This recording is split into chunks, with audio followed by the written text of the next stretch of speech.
with you. Um, so the first way that I want to go over with you is solving by taking the square root. And I want to remind you of a couple things. Is we defined something. We defined the square root of -1 to be I. And we're going to use this fact as we go through this first example. So whenever you're solving by taking the square root, you need to do the order of operations backwards. So the order of operations backwards would be sad map. So in this first example, order of operations backwards says, first undo addition and subtraction. So is there any addition and subtraction? So this one says 5n squared minus 2 equals -47. So hopefully you can see that here we're adding 2. Or sorry, we're subtracting 2. So if we want to undo subtraction by 2, we need to add 2. So add 2 to both sides. So these 2's cancel out. And you're left with 5n squared on this side. Now -47 plus 2 is -45. So we took care of addition subtraction. The next thing we want to do is look at, is there any multiplication division? So in front of the n squared, I have a 5. So that means that I'm multiplying by 5 because a number in front of a letter means multiply. So how do we undo multiply by 5? We're going to divide by 5 on both sides. So these two 5's cancel each other out. So I get n squared equals -9. Just extend this line a little bit. So that takes care of multiply, divide. Next is the e for exponents. So there is clearly an exponent here. It's on the n. It's a 2. So how do we get rid of an exponent of 2? We need to take a square root. So take the square root, whatever you do to one side, do to the other. So 2 and square root, those cancel out. So now I get n equals, remember, anytime you take a square root, you need to put plus or minus square root of -9. Now, I hope you're looking at that and saying we can't take the square root of a negative number. So I'm going to just move this up here. So I get n plus or minus the square root of -9. So what we can do is anytime you have a negative underneath the square root, you want to rewrite it so that we can see the -1. And what I mean by that is this, is -9 is the same as -1 times 9. Okay? So we're just splitting up the -1 and the 9 into 2 separate parts. The reason being is I want to use the fact that the square root of -1 is I. So I want to be able to see the -1. And then this next step you really don't need to show, but it's useful to see where this is coming from. So the next step, n is plus or minus. We can split up this as the square root of -1 times the square root of 9. So it's sort of like you have two problems. You need to take the square root of -1, and then you can take the square root of 9. Okay? So you don't need to show this step here, but it's useful to show it. So the next thing you want to do is n equals plus or minus. Well, we know what the square root of -1 is. We defined that. The square root of -1 is I. So we're going to put an I. And do we know what the square root of 9 is? Sure, the square root of 9 is 3. So this is n equals plus or minus I times 3. We need to clean this up a little bit. We don't, when we have a whole number like this, we want to put the I.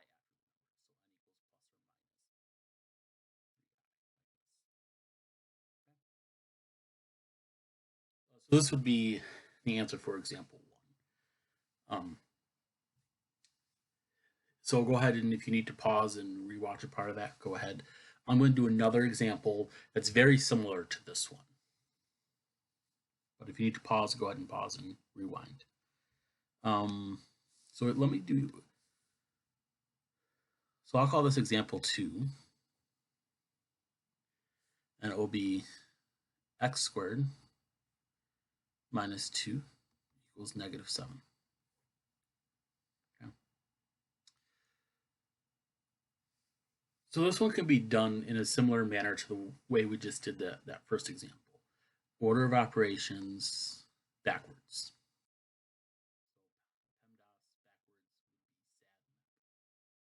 So let's go ahead and do that. So first start off, do we see, well, that's a terrible line. So first of all, do we see any addition and subtraction on the side with the and the answer there is yeah, where you got subtraction by 2. So the first thing we want to do is add 2 to both sides. So that would cancel those 2's out. So I get x squared equals -5.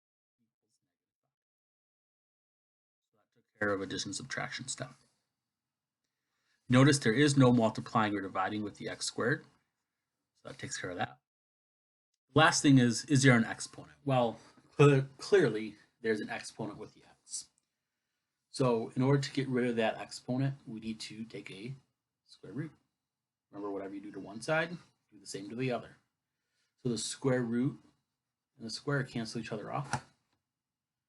So this frees that x. So now I have x equals. Remember, anytime you take the square root, you need plus or minus. Square root of, it's a negative underneath the square root again. So we're going to need to rewrite it. So go ahead and take a second and try to rewrite it using the method that we did in example 1. So when you rewrite it, you should get this. X equals plus or minus the square root of -1 times 5. Okay? We can split that up a little bit more. That's plus or minus the square root of -1 times the square root of 5. Again, you don't need to show this middle step if you don't want to. Lastly, x equals plus or minus the square root of -1. We define that to be I. And the square root of 5 is not a whole number. It's like 2.2 something. So we can just leave that as the square root of 5. And we can leave our answer like this. You don't need to move the I behind the 5 if you don't want to.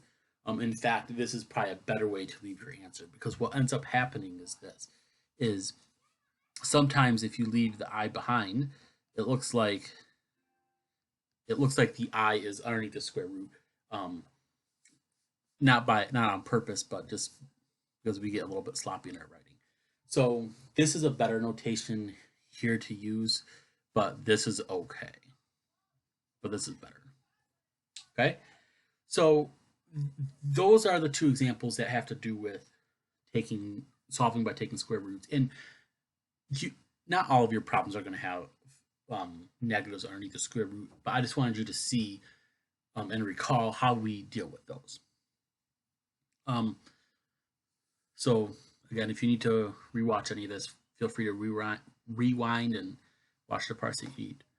The last one I want to go over is solving quadratics by factoring. And this one, I'm going to do this one in 2 different ways, because there's 2 ways to do this. So solving by factoring. On your sheet, if you look, the part that asks you to solve by factoring, I listed some steps there for you. So in example 3, I have m cubed plus 5m squared plus 4m equals 0.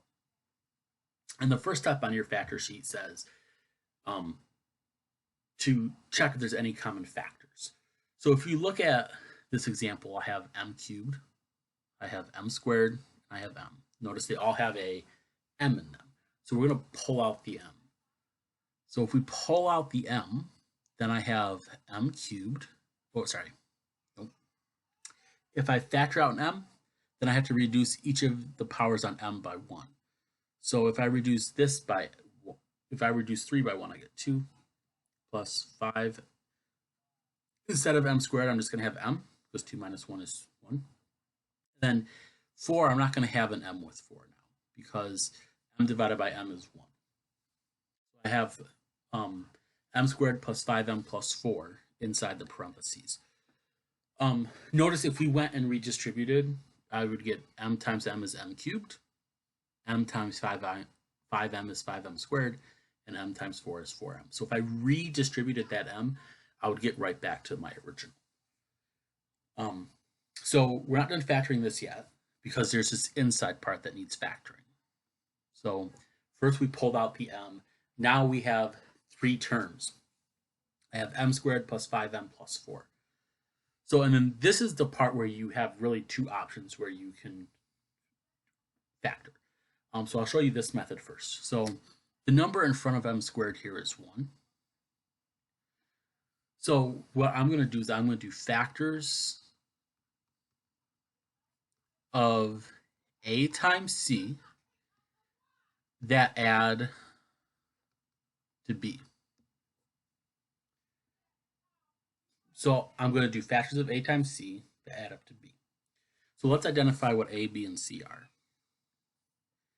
A is 1, b is 5, and c is 4. So a times c is 1 times 4, which is 4. B is 5. So I'm going to find the factors of 4 that add up to 5. So I got 1 and 4, and 2 and 2. Which of these add up to 5? 1 and 4. Good. So this tells me how I'm going to split up my middle term. And I'm going to erase these just so that we can easily see it. So we're going to split up the 5 using our factorization here. So we chose 1 and 4. So we're going to put 1m, and we're going to put a positive sign because it's positive, and the plus 4m. So if I add these two together, I get back to 5m. Next, we're going to bring down our 1m squared and our plus 4. Next, we're going to factor this by grouping. So if I group the first two together, the m squared plus 1m, what's common between m squared and 1m is the m. So we're going to factor out an m. That gives me m plus 1, and then the m out front. Then we'll group these two together, 4m plus 4. So between 4m and 4, what's common is the 4. So I'm left with m plus 1.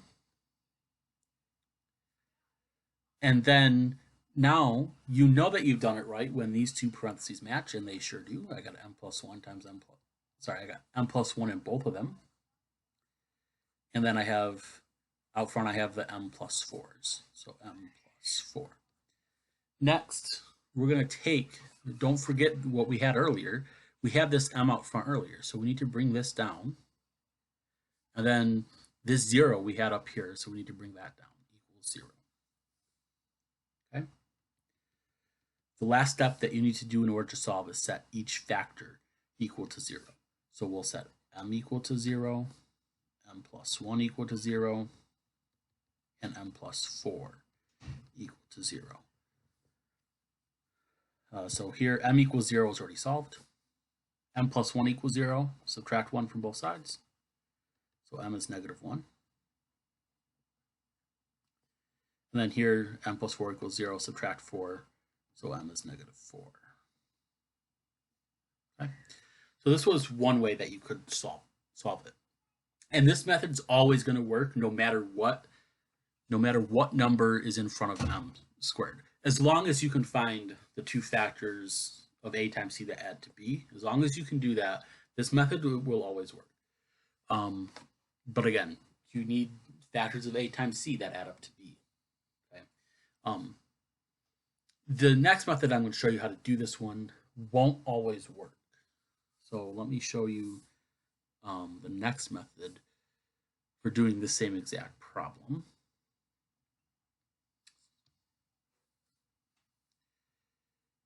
So this is example 3 done in another way. So it said m cubed plus 5m squared plus m equals 0. So here what we want to do is, it's going to be the same first step that we did earlier. We're going to factor out the common factor, which is m. So this part does not change from what we did earlier. Sorry, there should have been a 4. This is 4m. So this part does not change from what we did earlier. but the factoring of this part inside is going to change a little bit because this one's a little special because the number in front of m is 1, right? There is no number there, so it's a 1, right? When the number in front of m squared is 1 and you have a quadratic like this, what you can do is you can do factors of c that add to b. And this is a method that we've used a lot in class. So what is c here? Well, c is 4 and b is 5. So c is 4, b is 5. Just like before, we'll find the factors of 4 that add up to 5. So 1 and 4, 2 and 2, those are all the factors of 4. Which of those add up to 5? 1 and 4. So this method, since the number in front of m squared is 1, we can rewrite as m times m plus our first factor, which is 1, times m plus our second factor, which is 4. This only is true because the number in front of m squared is 1. If the number in front of m squared is not 1, this method, doing factors of c that add up to b, won't work. You need to try doing the method I just showed you. But you should notice this is the same exact thing that we had in the previous way, right? And I do want to point out, it doesn't matter if you have it written this way or if you have it written this way, because so if you have these two flipped around, so if you had m times m plus 4 times m plus 1 equals 0, it doesn't matter. It's all multiplication, and in multiplication order, it doesn't matter. So let's take m. So we're going to take each of our factors and set them equal to 0, just like we did before. So m equals 0, that one's already solved. M plus 4 equals 0, and m plus 1 equals 0. So we'll subtract 4, so m is negative 4, and then subtract 1, so m is negative 1. So those were two different ways to do the same problem. Again, as long as the number in front of m squared is 1, it doesn't matter which method you use to do it. I do want to point out, if you go on Google Classroom, there is a document underneath there, a reference sheet for you. It has the quadratic formula, which you'll use for the last group of problems on your homework. And it also has an example of complete the square. And I worked that one out for you. You want to use that to help you. So you need to use the specific method that I ask you to use for each group of problems. Like I said, there's an example of completing the square on that reference sheet. So if you need help, as always, I'm on Google Classroom, Remind, or email. Any of the three will work.